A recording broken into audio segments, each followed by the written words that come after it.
네, 안녕하세요. 김한영입니다. 오늘은 기아차 K7 페이스리프트에 대해서 알아보도록 하겠습니다.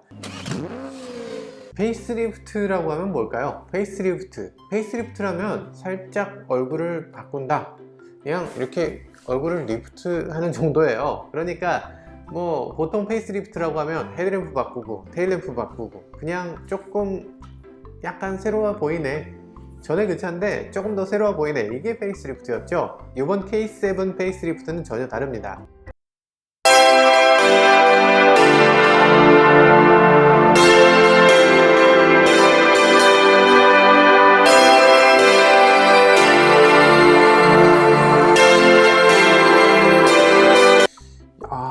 그릴이 엄청 커졌네요. 그릴 엄청 커지고 헤드램프도 그릴에 딱 연결돼서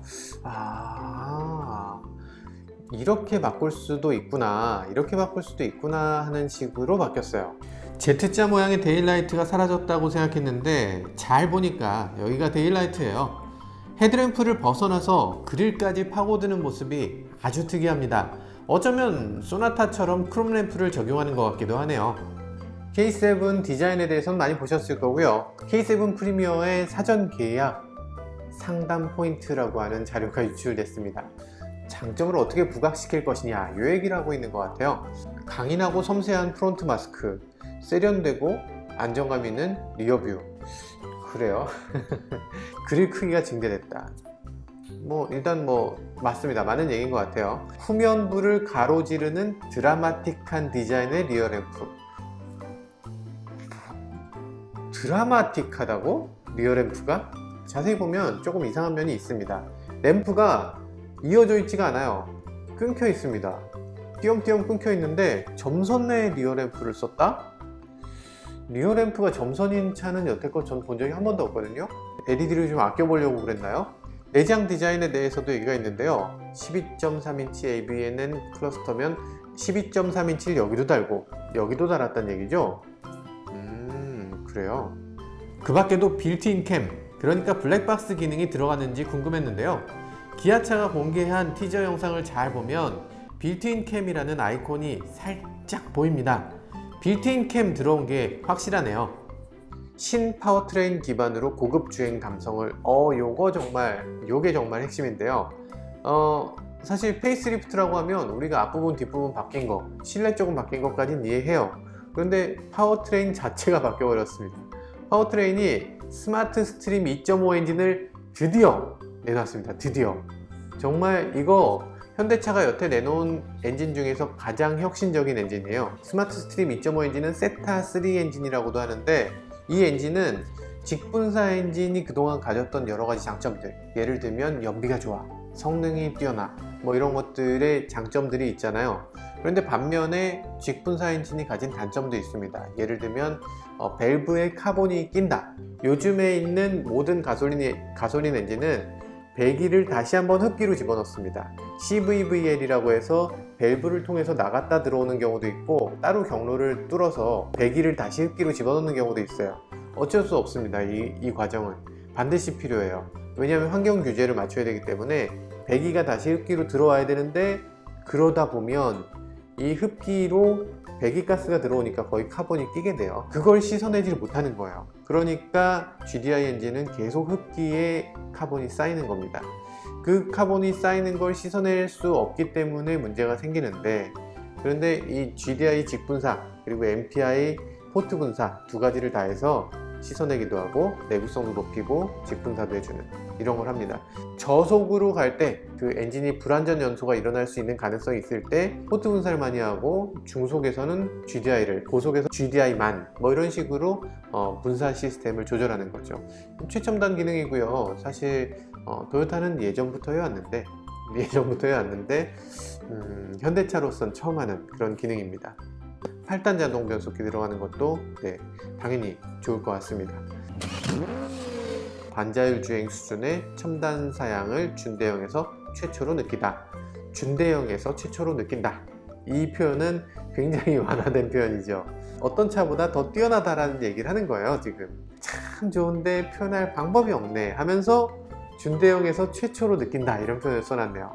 왜 말을 못하냐고! 그랜저에 없는데 여기 있다, 이 얘기를 이렇게 돌려서 한 것 같아요. 깜빡이를 켜면 계기판 안에 후측방의 모습을 보여주는 그런 그래픽이 나타나는 거죠. 그럼 BVM이 있고요. LFA, 차선 중앙으로 가게 하는 그런 기능이에요. 터널 연동 자동 제어, 그러니까 터널 들어가기 전에 창문이 열려 있으면 창문을 닫고 내기 순환으로 바꿔주고 이런 식의 기능들이 있는 겁니다. 터널 연동이 된다는 건 내비게이션을 기반해서 코너에서 속도를 자동으로 줄여주는 이런 기능이 된다는 거예요.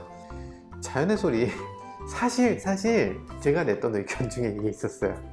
화이트 노이즈 같은 거, 차가 너무 조용해서 귀가 먹먹한 느낌이 든다.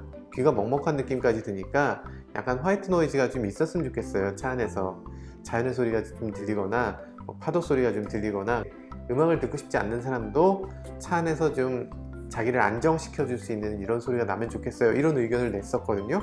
이런 아이디어가 그냥 갑자기 탁 나올까요? 제가 아이디어를 냈기 때문에 나온 거 아니에요? 솔직히 한번 말씀해 주시죠. 이건 진짜 충격적이다. 차의 길이가 말이죠, 차의 길이가 4995mm예요 4995mm면 이렇게 길 수가 있어요. 기존 차 대비 25mm나 더 높아졌습니다. 여기 경쟁차 B라고 써 있는데 경쟁차는 아마도 그랜저겠죠. 65mm나 더 길다고 합니다. 기아차 K7이 제네시스 G80보다 더 깁니다. 대형 차급과 어깨를 나란히 하는 재원 경쟁력, 이렇게 써 있네요. 그랜저보다는 6cm 더 길고 G80보다는 5mm 더 길다. 사실 사람 눈이 굉장히 둔감한 것 같지만 느낌적인 느낌은 굉장히 잘 파악하게 됩니다. 차가 크면 괜찮은데? 라는, 이상하게 저 차는 멋있네? 이런 식으로 느끼게 돼요. 혁신적 트림 운영은 그렇다 쳐 모든 걸 다 선택할 수 있다는 것도 놀라운 거예요. 근데 그것보다 더 놀라운 건 금융 프로그램. 얼마나 놀랍냐면 금융 프로그램이 8년 동안 할부를 할 수 있습니다. 96개월 할부 프로그램. 야, 이건 할부 끝나면 폐차해야 되겠는데? 이게 누구한테 팔고 이런 여지가 아니고 할부 끝나면 폐차할 정도의 그런 초장기 금융 프로그램이에요. 기업 입장에서 굉장히 좋습니다. 기업 입장에서는 일단 돈을 굉장히 세이브할 수 있고, 지금 보면 그랜저가 많이 팔리는 이유가 있습니다. 4천만 원짜리 차가 기업 운영할 때는 가장 좋아요. 우리나라 법규상 1년에 800만 원씩 감가상각이 되거든요. 800만 원씩 감가상각을 하면 5년이 지났을 때 딱 4천만 원이 돼요. 그렇기 때문에 4천만 원짜리 차를 사는 게 자영업자나 아니면 기업에는 굉장히 유리합니다.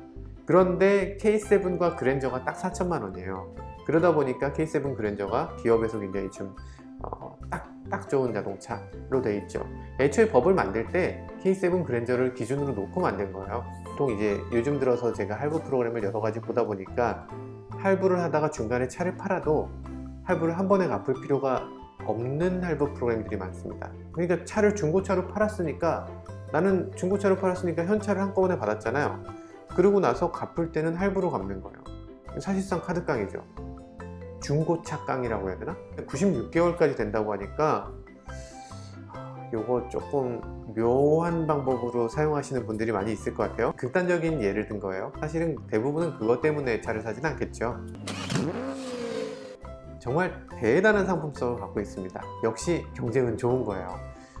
그랜저가 이렇게까지 훌륭한 제품을 만들었기 때문에 이렇게 K7도 그보다 또 한 단계 앞서는 그런 제품을 내놓은 것 같고요. 그랜저도 여기 지지 않고 연말이 되면 또 새로운 모델을 내놓게 될 것 같습니다. 둘의 경쟁이 점점 치열해질수록 소비자가 승리하게 되는 거겠죠. 경쟁 더 많이 일어나길 기대해 봅니다. 지금까지 모카 김한용이었습니다.